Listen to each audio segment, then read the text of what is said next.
Hello guys, today I'll be talking about the SU130-PM, which is a Russian Scorpion G, but in my opinion it's better. Even though I never played the Scorpion G, just looking at this tank, it looks better, it can get some bounces.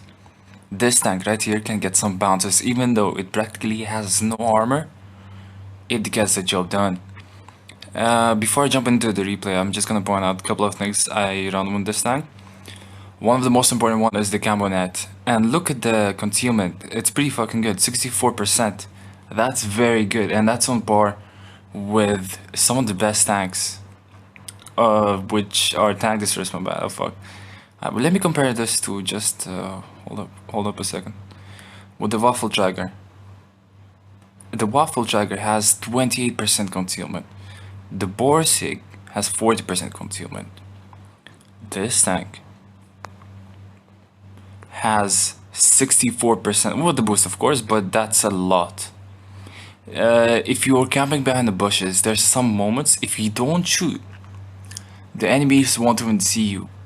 Even if they're 100 meters away from you, they would still pass you and they won't see you. And this is especially true when you're playing against heavy tanks and when you're playing in common camping spots. So this is very important, especially if you're staying still. Makes it way more effective. Another important thing is the engine accelerators. This tank has very good mobility. I'm gonna show you in a second how well it works, but this makes it better. And refined gun. Russian tank, Russian bias, Russian accuracy. The Russian accuracy in this is bullshit. This tank has awful accuracy, so you would need this because the accuracy in this somewhat sucks. And then the gun ram. This part is completely up to you. But I would rather run the gun rammer because I feel like the penetration is quite alright for its tier. Alright, so let's jump into the replay. It's a mastery game with 5000 damage. So first up, we're playing against some decent tanks, and as you see, I'm down tiered. So I'm a tier below. I'm gonna show you how well the penetration works, especially against the IS-8. But the first thing you want to notice is how fast this tank goes. Look at it. Within like 5 seconds, it reached 40 kilometers per hour, and that's way faster than the IS Ugandas. Somewhat. And I get in the camping spot, although the... what do you call it? The concealment is pretty good. Whenever you fire, you're guaranteed to be spotted if enemies are right there, which they are. I was expecting enemies to cross from there, but that didn't happen for the entire battle.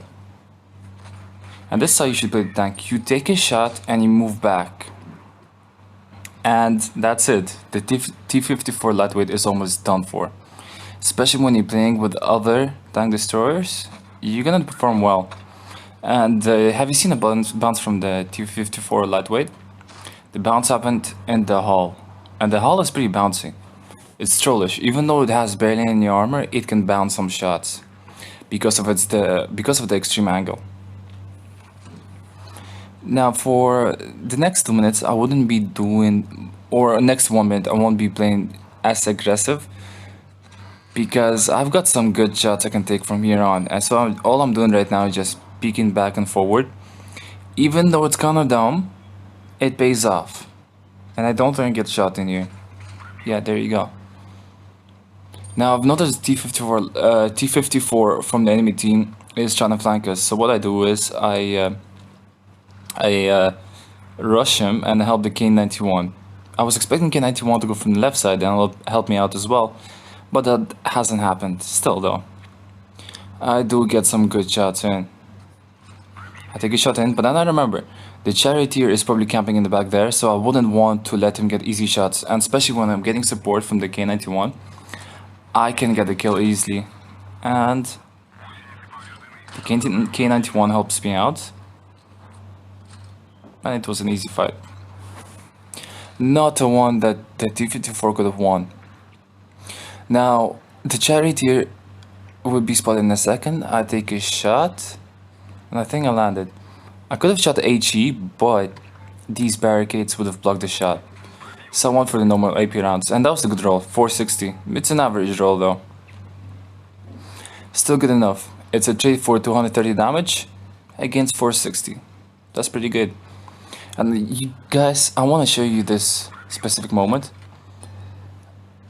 You can COD other tanks in a tank destroyer that's somewhat turretless. I mean, it has a turret, but you can't really traverse it 360. I think it's just up to 180 degrees, and that's it.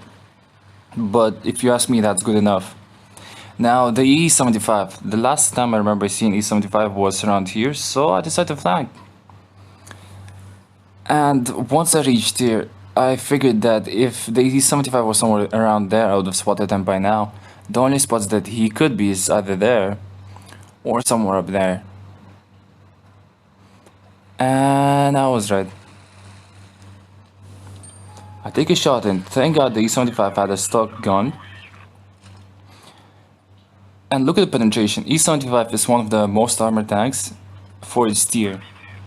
The only tank that's more armored than this, if I'm not wrong, is the Martian.